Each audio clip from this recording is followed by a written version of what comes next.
Huyu, Madriaga. Sinungaling ka, Madriaga. Naku, hindi ko mabuo yung pangalan nito. At ang lahat ng gustong marinig at pakinabangan ng mga kasinungalingan mo ay may naghihintay na kwarto sa impyerno. Ako, bilang senador at kapatid ni Bonget, 10 ng mga tunay na nakakaalam ng pangyayari ay may moral na pananagutan na pabulaan at itama ang nakakasukang kasinungalingan ni Madriaga. Inuulit ko, sinungaling ka, Madriaga, at hindi ako papayag na gamitin mo at ng mga kasamahan mo ang oras, ang espasyo, ang dignidad ng kahit na anong opisina o sangay ng gobyerno.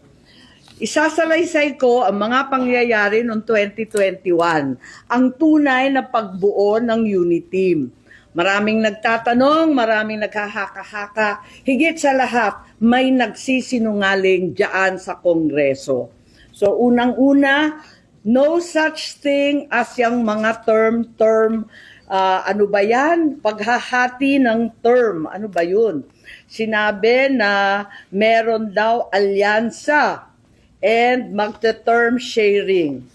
Nako, talaga naman kasinungalingan yan.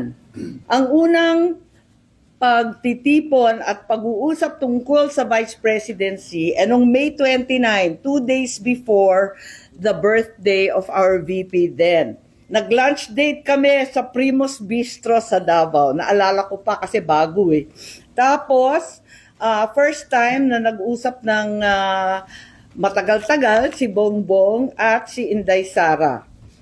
Tapos nag-greet kami at syempre nagpahaging kami na kung maaari si Bongbong na ang maging VP ni Inday Sara. Kasi alam naman natin na mamayagpag sa lahat ng survey si VP noon, Mayor Inday siya, bilang presidential bet. Ika nga, walk-over sana.